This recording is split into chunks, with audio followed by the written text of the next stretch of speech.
নমস্কাৰ দৰ্শকসকল, আমি সকলোৱে জানো যে মহাভাৰতৰ কুৰুক্ষেত্ৰৰ যুদ্ধ হৈছিল পঞ্চপাণ্ডৱ আৰু 100 কৌৰৱৰ মাজত। পঞ্চপাণ্ডৱ আছিল কুন্তীৰ পুত্ৰ আৰু 100 কৌৰৱ আছিল গান্ধাৰীৰ পুত্ৰ। চিকিৎসা বিজ্ঞানৰ দৃষ্টিকোণৰ পৰা চাবলৈ গ'লে এগৰাকী মহিলাৰ পক্ষে প্ৰাকৃতিকভাৱে 100 সন্তান জন্ম দিয়াটো প্ৰায় অসম্ভৱ। কিন্তু আমাৰ হিন্দু ধৰ্মৰ মহাকাব্য মহাভাৰত অনুসৰি গান্ধাৰীয়ে 100 পুত্ৰ জন্ম দিছিল। তেন্তে 100 পুত্ৰ জন্ম দিয়াটো গান্ধাৰীৰ পক্ষে কেনেকৈ সম্ভৱ হৈছিল? গান্ধাৰী কোন আছিল? ধৃতৰাষ্ট্ৰক গান্ধাৰীৰ দ্বিতীয় স্বামী বুলি কিয় কোৱা হয়? ধৃতৰাষ্ট্ৰই কি কাৰণে অন্ধ হৈ জন্মগ্ৰহণ কৰিছিল? গান্ধাৰী আৰু ধৃতৰাষ্ট্ৰৰ বিবাহেই কুৰুক্ষেত্ৰৰ যুদ্ধৰ মূল কাৰণ নেকি? কিয়নো ধৃতৰাষ্ট্ৰৰ সৈতে বিবাহ পাশত আবদ্ধ হোৱাৰ আগতেই গান্ধাৰীৰ বিবাহ সম্পন্ন হৈছিল আন এজনৰ লগত। আৰু এই কথা যেতিয়া ধৃতৰাষ্ট্ৰই জানিবলৈ পালে, তেতিয়াৰ পৰাই আচলতে মহাভাৰতৰ যুদ্ধৰ বীজ অংকুৰিত হৈছিল। গতিকে দৰ্শকসকল, সম্পূৰ্ণ কাহিনীটো আচলতে কেনেধৰণৰ সেই বিষয়ে জানিবলৈ আহক আজিৰ এই ভিডিঅ'টো অলপো স্কিপ নকৰাকৈ একেবাৰে শেষলৈকে চাওক।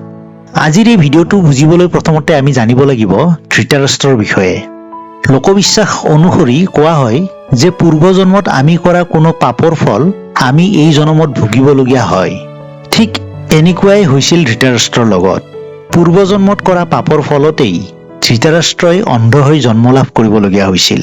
কিন্তু কি হ'ব, অন্ধ হৈ জন্ম লাভ কৰাৰ পিছতো ধৃতৰাষ্ট্ৰই শকুনিৰ প্ৰৰোচনাত পৰি এই জন্মতো পূৰ্বজন্মৰ দৰেই একেই পাপৰ পুনৰাবৃত্তি কৰিছিল, যাৰ ফলত মহাভাৰতৰ কুৰুক্ষেত্ৰৰ দৰে ঘাতক যুদ্ধৰ সূত্ৰপাত হৈছিল।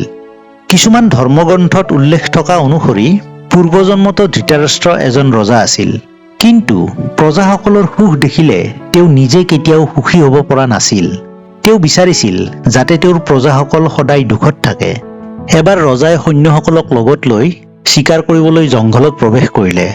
চিকাৰ কৰি ঘূৰি ফুৰি ৰজাৰ যেতিয়া ভাগৰ লাগিল, তেতিয়া তেওঁ এটি সৰোবৰৰ পাৰত এজোপা গছৰ তলত জিৰণি ল'লে। জিৰণি লৈ থাকোঁতে ৰজাই দেখিবলৈ পালে যে সৰোবৰৰ পানীত এজনী ৰাজহাঁহে তাইৰ পোৱালীকেইটাৰ সৈতে বৰ আনন্দ মনেৰে খেলি আছে। ৰাজহাঁহজনীৰ পৰিয়ালৰ এই আনন্দ ৰজাৰ সহ্য হোৱা নাছিল। গতিকে ৰজাই তেওঁৰ সৈন্যসকলক আদেশ দিলে যে হাঁহজনীৰ চকু কাঢ়ি লোৱা যাওক আৰু পোৱালীকেইটাৰ সৈতে তাইক হত্যা কৰা হওক। ৰজাৰ কথা শুনি সৈন্যসকলে হাঁহজনীৰ চকু কাঢ়ি ল'লে আৰু পোৱালীকেইটাৰ সৈতে তাইক হত্যা কৰিলে।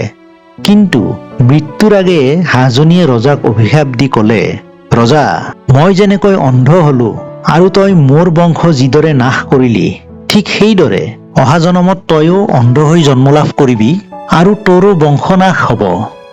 কোৱা হয় এই অভিশাপৰ ফলতেই ধৃতৰাষ্ট্ৰই অন্ধ হৈ জন্ম লাভ কৰিছিল আৰু কুৰুক্ষেত্ৰৰ যুদ্ধত তেওঁৰ 100 পুত্ৰৰ মৃত্যু ঘটিছিল। অন্য এক প্ৰবাদ মতে যেতিয়া মহৰ্ষি বেদব্যাসে সন্তান জন্মৰ বাবে অম্বিকাক দিব্যশক্তি প্ৰদান কৰিব ওলাইছিল, তেতিয়া বেদব্যাসৰ কুৰূপ মুখখন দেখি অম্বিকাই ভয়তে চকু মুজিছিল, যাৰ ফলত অম্বিকাই এটি জন্মতে অন্ধ পুত্ৰ সন্তান জন্ম দিলে আৰু সেই জন্মান্ধ সন্তানটিয়েই হ'ল ধৃতৰাষ্ট্ৰ। পিছলৈ এই ধৃতৰাষ্ট্ৰৰ সৈতেই গান্ধাৰীৰ বিবাহ সম্পন্ন হৈছিল। কিন্তু গান্ধাৰীৰ প্ৰথম স্বামী কোন আছিল? মহাভাৰতত উল্লেখিত অনুসৰি এসময়ত গান্ধাৰ ৰাজ্যত সুবল নামৰ এজন ৰজাই ৰাজত্ব কৰিছিল। গান্ধাৰী আছিল তেওঁৰ একমাত্ৰ কন্যা।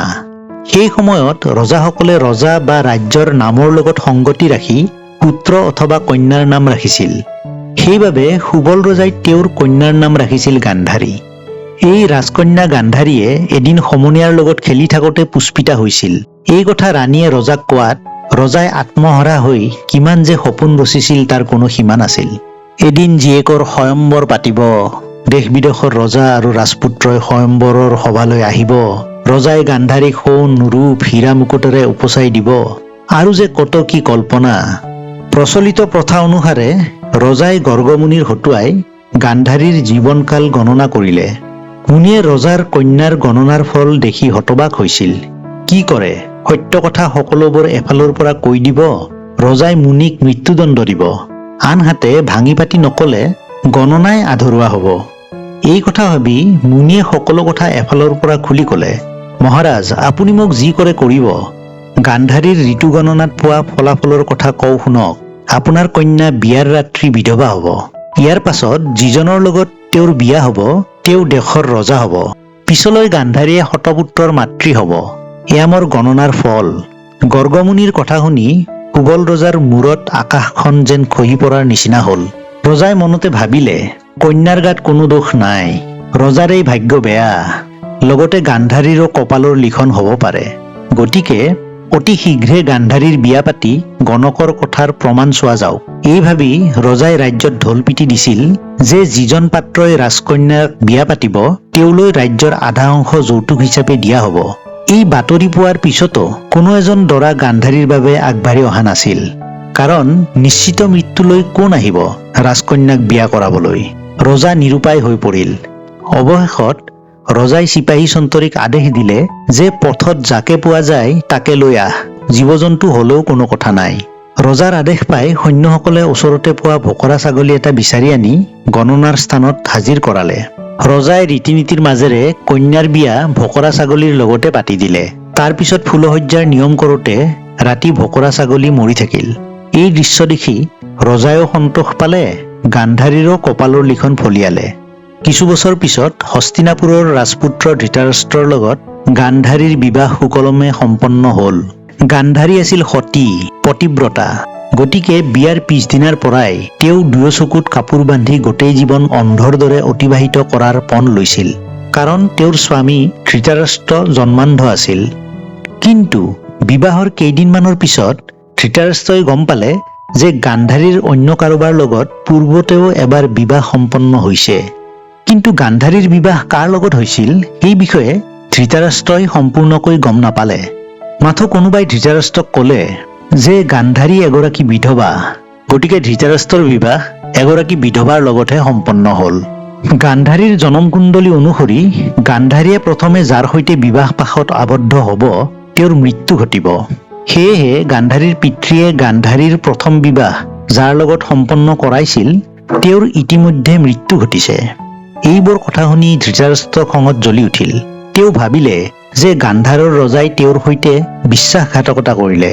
গতিকে ধৃতৰাষ্ট্ৰই ৰজা সুবলৰ সৈতে তেওঁৰ সমস্ত পৰিয়ালটিক কাৰাগাৰত বন্দী কৰিলে আৰু নানা ধৰণৰ শাস্তি বিহিব ধৰিলে। ধৃতৰাষ্ট্ৰই ইমানতে শান্ত হোৱা নাছিল।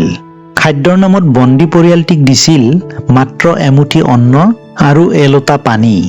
ইয়াৰ ফলত ৰজা সুবল আৰু তেওঁৰ সন্তান কেইজন উপযুক্ত খাদ্যৰ অভাৱত কিছুদিনৰ ভিতৰত মৃত্যুমুখত পৰিল।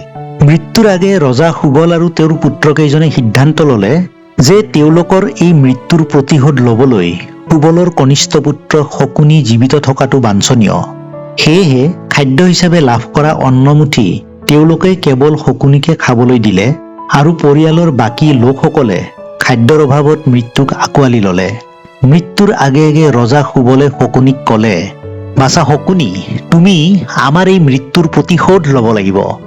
ৰজা ধৃতৰাষ্ট্ৰই যিদৰে মোৰ লগতে তোমাৰ ভাতৃকেইজনক তিল তিলকৈ মৃত্যুমুখলৈ ঠেলি দিলে, ঠিক তেনেকৈ তুমিও ধৃতৰাষ্ট্ৰৰ পুত্ৰসকলক ছলচাতুৰিৰে মৃত্যুৰ মুখলৈ ঠেলি দিব লাগিব। গতিকে মোৰ মৃত্যুৰ পিছত মোৰ হাড়ৰ টুকুৰা কেইটামান তুমি তোমাৰ লগত ৰাখিবা আৰু সেই হাড়েৰে পাশা খেলৰ পাশাগুটি নিৰ্মাণ কৰিবা আৰু এই পাশা খেলৰ ফলাফল তুমি যিদৰে বিচাৰিবা সেয়াই হ'ব।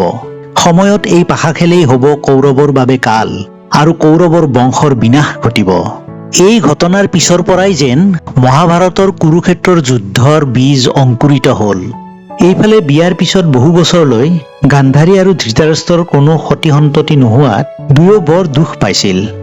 এনেতে ৰাণীয়ে এদিন ব্যাসমুনিক লগ পাই সুধিলে, মুনিবৰ, আমাৰ বিয়া হোৱাৰ কেইবাবছৰো হ'ল, সতি সন্ততি হোৱা নাই, ভৱিষ্যত কি হ'ব?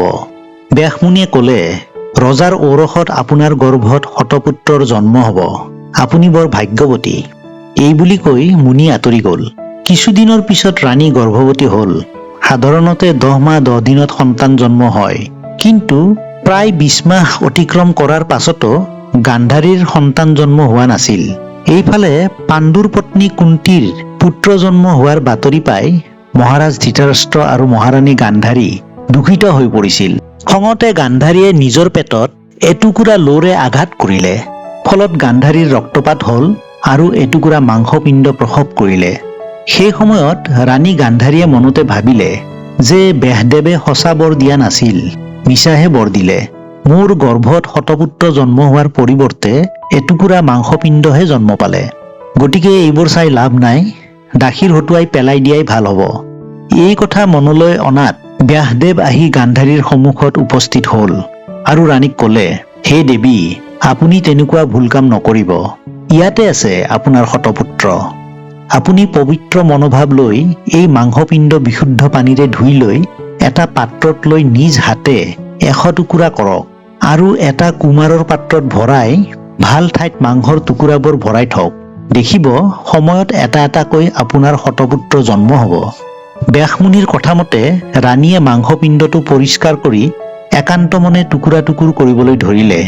সেই সময়ত গান্ধাৰীৰ মনলৈ ভাৱ আহিছিল, যদি মাংসপিণ্ডটো 100 টুকুৰা কৰা হয় 100জন পুত্ৰ হ'ব, কিন্তু কেনেবাকৈ যদি 100 এটুকুৰা কৰা হয় তেন্তে এজনী কন্যা সন্তানো জন্ম হ'ব। তেতিয়াহে মোৰ জীৱন সাৰ্থক হ'ব। কাৰণ পুত্ৰ লাগে পুণ্যৰ বাবে, কন্যা লাগে দানৰ বাবে, কন্যাদান মহাদান। এই কথা ভাবি মাংসপিণ্ডটি কাটি 100 এটুকুৰা কৰিলে। ব্যাসমুনিৰ কথামতে এটা কুমাৰৰ পাত্ৰত মাংসৰ টুকুৰাবোৰ ভালদৰে ৰখা হ'ল। আনহাতে যিদিনা কুন্তীৰ দ্বিতীয় পুত্ৰ ভীমৰ জন্মৰ বাতৰি আহিল, সেইদিনা কাল সন্ধিয়া কুমাৰৰ পাত্ৰৰ পৰা ধৃতৰাষ্ট্ৰ আৰু গান্ধাৰীৰ প্ৰথম সন্তানৰ জন্ম হ'ল। কিন্তু জন্মৰ সময়ছোৱা বৰ ভাল নাছিল। ধৃতৰাষ্ট্ৰই পুত্ৰৰ নাম ৰাখিলে দুৰ্যোধন। এইদৰে এটাৰ পিছত এটাকৈ কুমাৰৰ পাত্ৰৰ পৰা 100 পুত্ৰ আৰু এজনী পুত্ৰী জন্ম হ'ল। ধৃতৰাষ্ট্ৰ আৰু গান্ধাৰীৰ একমাত্ৰ কন্যা সন্তানটিৰ নাম আছিল দুশালা। ধৃতৰাষ্ট্ৰৰ 100 পুত্ৰ লাহে লাহে ডাঙৰ হৈ আহিল। শকুনিয়ে দুৰ্যোধনক সদায় অতি কৌশলেৰে পাণ্ডৱৰ বিৰুদ্ধে উচটনি দিব ধৰিলে। কাৰণ শকুনিয়ে জানিছিল যে পাণ্ডৱ আৰু কৌৰৱৰ মাজত যুদ্ধ হ'লে পাণ্ডৱৰ হাতত কৌৰৱৰ বিনাশ নিশ্চিত। কিন্তু গান্ধাৰীয়ে কেতিয়াও বিচৰা নাছিল যে তেওঁৰ পুত্ৰসকল ভুল পথেৰে পৰিচালিত হওক। কিন্তু ধৃতৰাষ্ট্ৰই পুত্ৰ স্নেহত বন্দী হৈ তেওঁৰ পুত্ৰসকলে কৰিবলৈ লোৱা ভুল সিদ্ধান্তবোৰক আওকাণ কৰিবলৈ ল'লে আৰু শকুনিৰ দিহা পৰামৰ্শ মানি চলিব ধৰিলে।